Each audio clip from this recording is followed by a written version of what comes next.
The laughter around the table died the moment my father spoke. "So, Lila," he said, voice low but sharp enough to slice through the air. "Are you really planning to marry him?" Every conversation stopped. Forks froze midair. My mom's hand tightened around her wine glass, her lips pressed thin. I looked up from my plate, meeting my father's cold, calculating stare. "Yes," I said quietly. "I am." Before we begin, drop a comment and tell us where are you from and from which city you're watching our videos. And after watching the whole video, don't forget to tell us what would you do in this situation. Be honest. Tell me in the comments below. We read every comment. Let's begin. The corner of his mouth twitched somewhere between disgust and disbelief. "You're throwing your life away for a mechanic." He said the last word like it was poison. "We raised you to be better than this." I felt heat rush to my cheeks, but I kept my voice calm. Better than what? Loving someone who actually cares about me, who treats me like a person, not a pawn in your business dinners. My mother's voice cracked like a whip. "Watch your tone, young lady." But I didn't stop. "You both care more about your image than my happiness." The entire family watched in silence. My cousins avoided my eyes. My uncle cleared his throat awkwardly.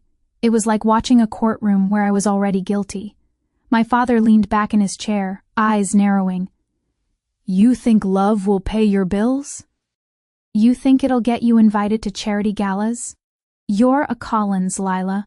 You were born for more than a life of grease and gasoline." Something inside me snapped. "You're right," I said, standing up, my chair scraping against the marble floor. "I am a Collins, but I'm done living by your definition of worth." The words hit harder than I expected. My father's face reened. "If you walk out that door, you're no longer my daughter." My mom's voice trembled, but she didn't stop him. "If you choose that man, don't expect a single cent, Lila." I stared at them both. "Then keep your money. I don't want a life that costs me my soul." A hush fell over the table.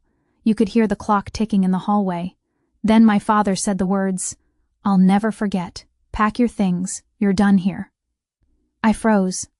My mom looked down, unable to meet my eyes. Nobody said a word. Not my cousins, not my uncle, not even my grandmother. So I laughed a small broken laugh and whispered, "You'll regret this." As I turned to leave, my father called out, "Don't come crawling back when he ruins you." I didn't answer. I just walked out, tears burning my eyes. Ryan was waiting outside, leaning against his old pickup truck. The headlights painted him in soft gold. He saw my face and his expression changed instantly. "What happened?" I took a shaky breath. "They kicked me out." He hesitated like he couldn't believe it. "For choosing me," I nodded. "For loving you." He stepped closer, taking off his jacket and draping it over my shoulders. "Then we'll start over," he said quietly. "From nothing together." I looked back one last time at the glowing windows of the house I used to call home. Shadows moved behind the curtains, my family already pretending I didn't exist. But they'd remember me. They all would. The wind was sharp that night when we left my parents' mansion behind. The street lights glowed dim against the fog. And my father's final words, "You're no longer my daughter," echoed in my head like a curse. Ryan didn't talk much as he drove. His pickup rattled and hummed like an old memory, but his hand stayed firm on the steering wheel, the kind of steadiness I'd never seen in anyone before. When he glanced over, I saw it in his eyes. Not pity, not fear, just quiet determination. We pulled up outside his place, a small apartment above a repair shop on the edge of town. The sign outside flickered. Carter Auto. The building wasn't much, peeling paint, cracked concrete, but there was something honest about it, something real. Inside, the space smelled faintly of oil and metal. The floor creaked, and the heater clanked like it was protesting winter. I sat on the worn sofa, clutching my phone, waiting for a text that never came.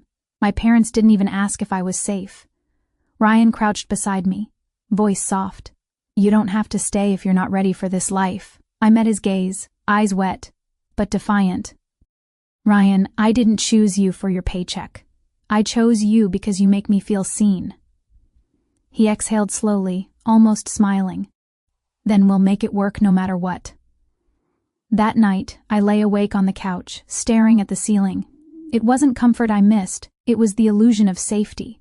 But deep down, I knew this. This uncertainty, this raw start, was the first time I'd ever truly been free. The next morning, I borrowed one of Ryan's old jackets and walked 2 miles to a cafe downtown. The manager looked me over, heels scuffed, hair messy, name still Lila Collins on my ID, and said, "You've never worked in service before, have you?" I smiled. "No, but I can learn fast." She sighed and handed me an apron. "You start now." That first day was chaos. Spilled coffee, wrong orders, impatient customers. But by closing time, I was smiling because for once, I'd earned every dollar myself. When I got home, Ryan was still in the garage, grease up to his elbows, working under a truck. The radio played softly, and the light from his workbench made him look like a man building a future with his bare hands. "How is it?" he asked, wiping sweat from his brow. "Hard," I said. "And kind of amazing," he grinned. "That's how all good things start." Weeks turned into months. We fell into a rhythm. Coffee and work in the mornings, garage lights, and late-night dinners after dark. The world stopped being about luxury and became about survival. And strangely, that made it beautiful. I helped Ryan with paperwork, customer calls, inventory. He had big dreams, bigger than his worn-out tools allowed. Sometimes, when money was tight, we'd eat canned soup and joke that we were fine dining Carter style. But what we lacked in comfort, we made up for in grit. One afternoon, a customer brought in a luxury SUV that wouldn't start. Turned out he was a retired investor named Howard Lane. Ryan worked quietly while I served him coffee and chatted. He asked how long we'd been running the place, and when I told him it was just us two, his eyebrows lifted. A 2% team keeping a whole shop running. "That's impressive," he said. Ryan laughed, embarrassed. "It's more her than me, sir." Howard watched Ryan fix the impossible. Wiring, sensors, software, and his interest deepened. Before leaving, he handed Ryan his card. "Call me if you ever need investors. I like people who don't give up." After he left, I turned to Ryan, half joking, half in awe. "You realize who that was, right?" "Howard Lane. He built half the electric cars in the state." Ryan shrugged, a modest smile tugging at his lips. "Guess we'll see if he meant it." 2 months later, he did. With Howard's help, Ryan opened a small workshop focused on electric vehicle conversions, turning old gas cars into eco-friendly machines. It was slow at first, but word spread fast.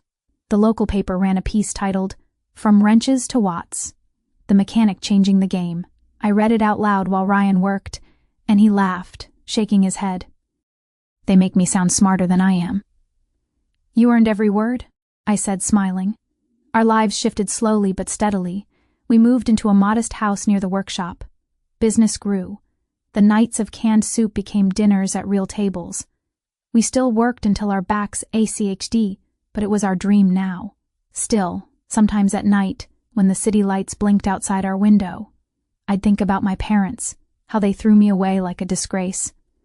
I wondered if they ever thought about me. They did, I just didn't know it yet. It happened one ordinary morning. I was answering emails at the kitchen table when my phone buzzed. The screen flashed with a name I hadn't seen in 2 years. "Mom," for a moment I couldn't breathe. My hands trembled as I answered.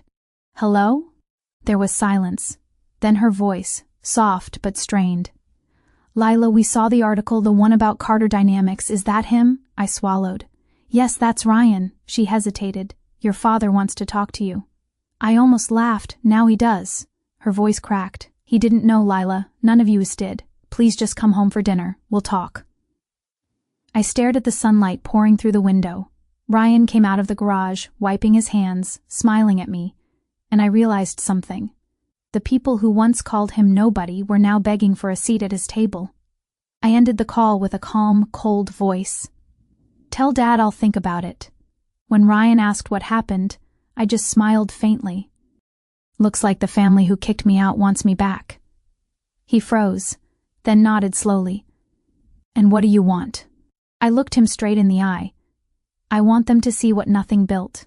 When I agreed to that dinner, I told myself it wasn't about revenge. It was closure. But deep down, I'd be lying if I said I didn't want them to see me, to see what they'd thrown away. The night before, Ryan helped me pick out a simple black dress. Elegant, but grounded. Nothing flashy, no diamonds, no designer labels. Just me, the woman they swore would never make it. "Are you sure about this?" he asked quietly. I met his eyes in the mirror. They wanted a show. I'll give them one they'll never forget. The Collins mansion looked smaller than I remembered, or maybe I just grown beyond it. The same fountain, the same perfectly trimmed hedges, the same hollow silence behind the doors. When the butler opened it, he froze for a moment, like he'd seen a ghost. "Miss Collins." I smiled faintly. "It's Mrs. Carter now." Inside, the dining room shimmered under chandeliers, just like the night they threw me out. Except this time, I wasn't trembling. I wasn't desperate. I was calm, cold, collected. My mother rose first, her pearls glinting under the light. "Lila," she said, voice quivering between pride and guilt. "You look wonderful." "Thanks," I said, pulling out a chair. "I learned to take care of myself after you both stopped trying." My father didn't look up right away. He sat stiff, jaw clenched, eyes dark with something I couldn't place. Shame, maybe, or anger that his control was gone. After an awkward silence, he finally said, "We saw the interview. You and your husband have done well." "His name's Ryan," I said evenly. "And yes, we've done all right. The company just expanded to 3 states. My mother tried to smile. "That's wonderful, sweetheart. Your father and I." I cut her off, voice calm but sharp. "You called him a mechanic. A disgrace, said he wasn't good enough for me. Now you suddenly care." Her eyes flickered. "We were worried about your future." I leaned forward. "No, Mom, you were worried about your reputation." My father finally looked up, meeting my gaze. "You don't understand how the world works, Lila. We wanted the best for you." I smiled, cold, steady. "Then you should have trusted that I knew what was best for myself." He shifted, uncomfortable. "You proved us wrong. That's what matters now. Let's move forward." "Move forward," I repeated softly. "You disowned me at a family dinner.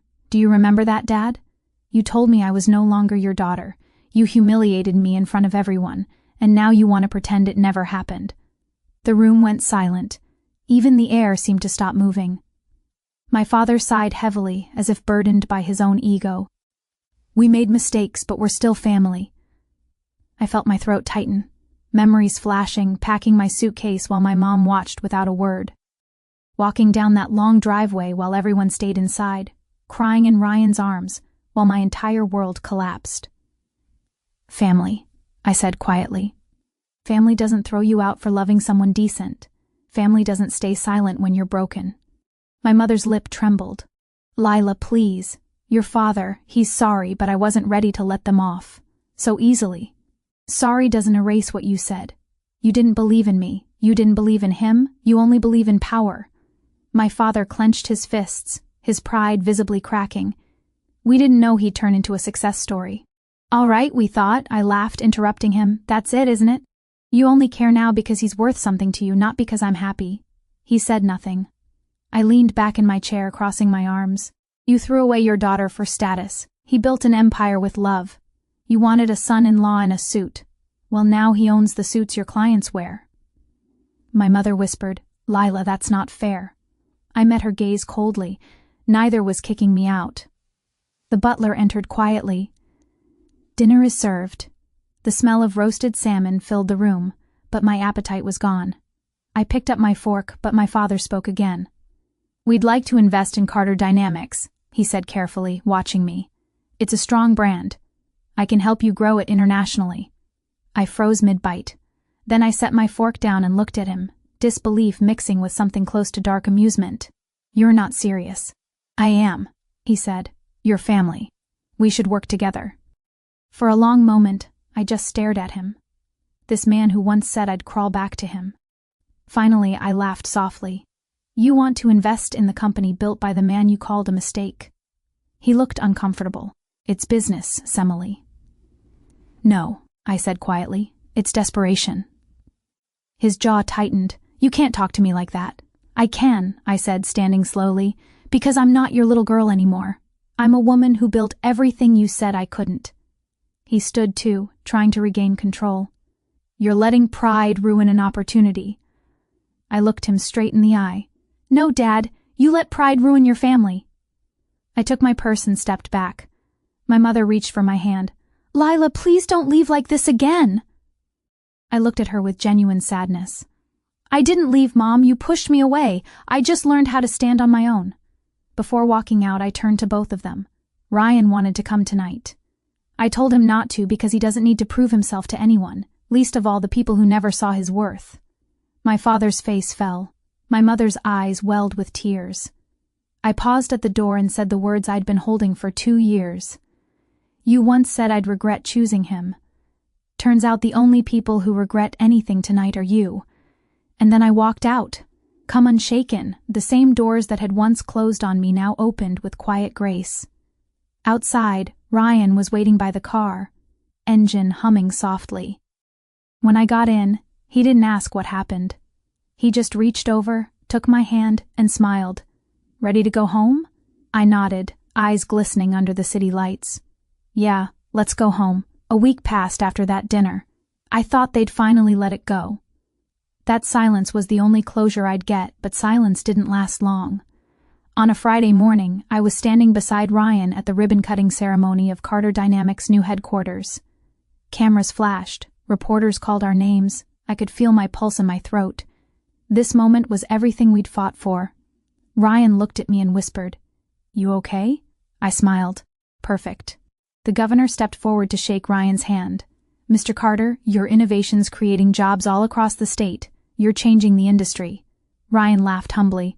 "I just fixed things, sir. My wife believed we could build something worth fixing." The crowd clapped, and in that moment, under the golden light, cameras clicking.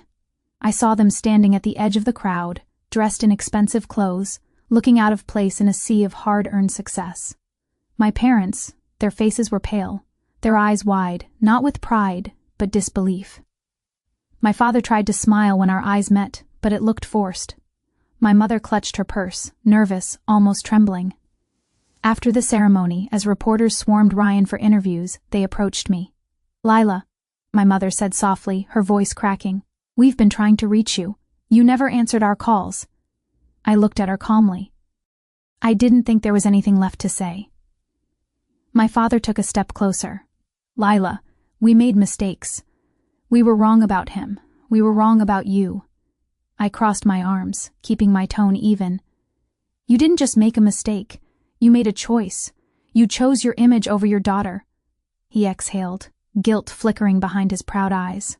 "We've lost everything, Lila. The business is gone. Our partners pulled out after seeing what you and Ryan built. They all want with you now." I stared at him silent. The irony hung in the air like smoke. "We need your help," he said finally, voice breaking. "I'm asking as your father." Those words used to hold power. Now they felt hollow. I looked at him, not with anger anymore, but something colder. Clarity. "You once told me I'd crawl back to you. But life has a funny way of turning things around, doesn't it?" He dropped his gaze. My mother's eyes welled with tears. "Lila, pleased we miss you." For a moment, I wanted to say something comforting, but then I remembered the night they'd thrown me out. The humiliation, the fear, the way they watched without blinking. I shook my head. "You miss the control, not me." My father's lips parted. "Please, Lila, just talk to us." I smiled faintly. "You had your chance. Now I've got a life to get back to." Ryan joined me then, slipping an arm around my waist. "Everything all right?" he asked. I nodded. "Yeah, just letting go of old ghosts." He kissed my forehead gently. "Good. They don't deserve to haunt you." As we walked toward the car, I glanced back once more. My parents stood together, surrounded by everything they used to think mattered: money, image, status, and yet they looked empty. Meanwhile, the man they rejected was shaking hands with state officials, journalists praising his vision, employees calling him sir, and me, the daughter they disowned. I was finally free. Not because I'd proven them wrong, but because I no longer needed their approval to be right. As Ryan opened the car door, I looked up at him and said softly, "You remember the night you told me we'd build something they'd never forget?" He smiled. "Looks like we did." I slipped my hand into his, my heart steady, my soul lighter than it had been in years. The cameras flashed behind us one last time, but I didn't look back. Not anymore. The people who once said, "I'd regret choosing love," were now the ones begging just to